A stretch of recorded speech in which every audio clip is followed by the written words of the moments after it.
السلام عليكم ورحمة الله وبركاته. متابعيني الغاليين، يا رب تكونوا بخير حبايب قلبي. البرسيل القمر اللي قدامكم ده هنعمله النهاردة بطريقة بسيطة، مكونات بسيطة موجودة عندنا في كل بيت، وهيدينا نتيجة حلوة. ينفع لكل حاجة. ينفع تغسلي بيه المواعين، ينفع تغسلي بيه الأرضيات، الحوائط، السيراميك، في الغسالات العادية، الغسالات الأوتوماتيك، بتاع كل حاجة. يلا نسمي الله ونصلي على رسول الله. تعال أقول لكم أنا عملته إزاي. انا جبت الطبق كده، حطيت فيه رتل ونص بالرتل بتاع الخلاط، عشان اخد المعيار، يعني رتل ونص من المية العادية من الحنفية. قلبت كويس كده فيه 5 معالق سكر بمعلقة الأكل، زي ما انتوا شايفين كده. هقلبهم كويس. بعد كده اللي بنزله ده ايه، أكتر من نص رتل من المية سلق الليمون. كنت سلقة ليمون عشان أخلله، بحتفظ بمية الليمون بتاعت السلق، ما برمهاش، وخليتها حطيتها في مع المية في وانا بعمل البرسيل، عشان نستفاد طبعا من الفوائد اللي في مية الليمون في النظافة وفي إزالة البقع والدهون. اللي بنزله دلوقتي ايه بقى، كوباية من الدقيق. دقيق، ايوه، احنا كنا كل مرة بنعمله بالنشا، المرة دي هنعمل بالدقيق. هيدينا نتيجة حلوة قوي. بالعكس، الدقيق ما بيفصلش بسرعة زي النشا.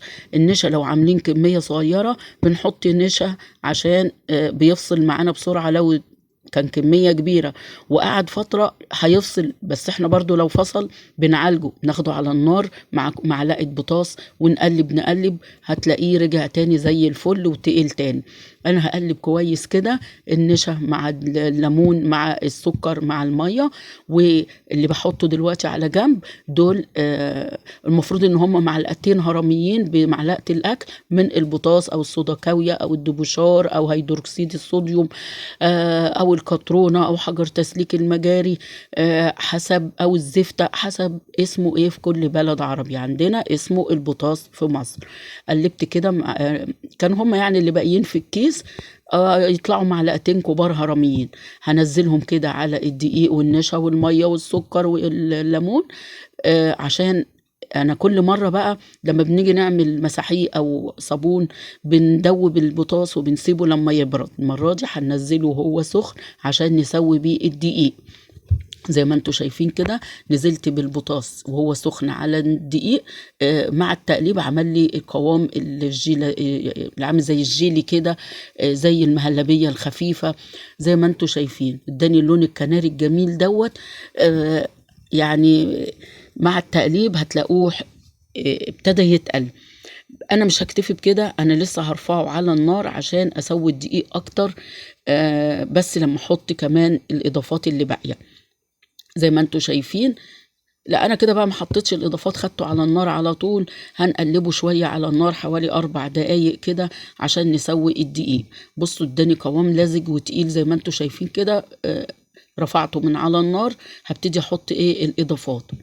اللهم صل وسلم وبارك عليك يا حبيبي يا رسول الله. زي ما انتوا شايفين كده، دي بقى كانت ايه اللي هنزله دلوقتي. دي معلقة من التكسبون، مدوباها في نص رتل مية، وقلبتها كده، سبتها لما باشت ونزلتها على المكونات. هقلب زي ما انتوا شايفين، الرغوة حلوة اهي وعليت، ويعني لحد كده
اللي مش موجودة عندي، المادة الحافظة، الريحة الحلوة، اللون برضو زي ما انتوا شايفين اهو. بنزل كده في حاجات مش موجودة عندي، بتبقى في الحاجات الجاهزة دي، فانا باخدها منها، وبرضو اضافة قوة التنظيف بتاعة البرسيل.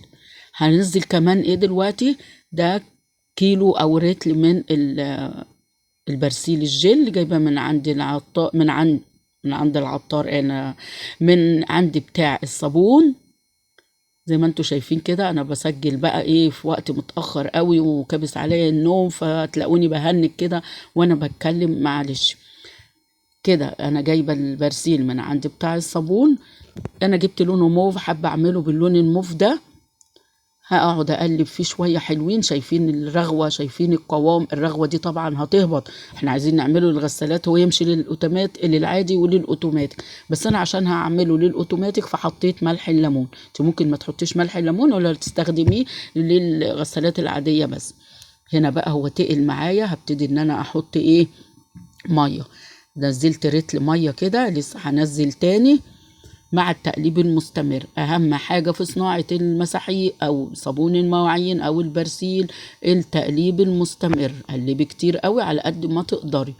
كده انا نزلت ده كمان رتل ونص برتل الخلاط. كده انا عملت حوالي كده يمكن 7 كيلو من البرسيل. زي ما انتوا شايفين تقيل ولزج وقوامه حلو قوي ورغوته حلوة. لو هتعمليه من غير من يعني الغسالات العادية، من غير ما تحطي ملح ليمون. السكر طبعا احنا حطيناه عشان بيزود الرغوة، عشان لا هنا بقى انا عمالة، ما انا حطيت ملح ليمون هيقلل الرغوة، انا حطيته كبديل للجليسرين عشان نعومة ايديكي. بصوا حبايب قلبي، انا هركنه بعد كده، او فاضلي اللون بقى. انا حطيت لون ازرق وهرجع احط لون احمر. انا كنت عايزه، بما اني حاطه برسيل موف، كنت عايزه اعمله لونه موف. اداني لون موف كده، بس لون موف غريب شويه، فانا قلت يا ريتني كنت سبته على لونه الاولاني الكناري ده، كان لون حلو. لان بصراحه اللون الموف اللي اداهولي ما كانش عاجبني قوي. زي ما انتوا شايفين بصوا، حطيت كده لون ازرق وبعدين لون احمر، عشان المفروض يدوني مع بعض كده لون موف.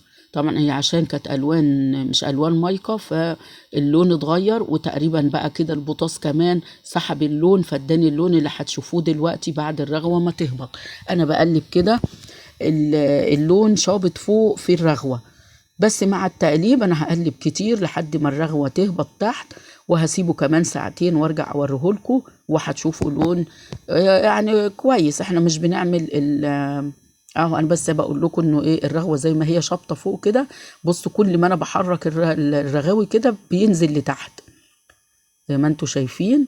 انا كنت خايفه ان اللون يفضل فوق كده وما يتفاعلش تحت، فلقيته بعد كده لما الرغوه هبطت اللون اداني لون موف، يعني لون من ضمن، بس هيبقى لون حلو برضو، يعني هيبقى يعجبكم. احنا مش بنهتم باللون قوي، عشان احنا بتبقى الحاجة دي احنا عاملينها، بس هيبقى لون حلو برضو، يعني هيبقى يعجبكم. احنا مش بنهتم باللون قوي، عشان احنا بتبقى الحاجة دي احنا عاملينها، فاحنا مش عاملينه تجاري عشان نهتم باللون قوي. هو برضو اللون ده حلو قوي، درجة من درجات الموف. انا كنت عايزاه اللون الموف الغامق عن كده، بس يلا المهم اهم حاجة انه برسيل قوي على اي اتساخات، على اي دهون، حلوة قوي لاستعمالات كتير. عايزاكم بقى تسموا الله وتصلوا على رسول الله في الكومنتات، تقولوا لي من اي بلد بتتابعوني، تشجعوني بقى بلايك واشتراك في القناة. المتابعين الجداد اهلا بيكم في قناتي، وان شاء الله محتواها يعجبكم. قناتي هدفها ايه؟ التدبير والتوفير واعادة التدوير، ودوسوا على كلمة الكل عشان يوصل لكم كل جديد بنزله.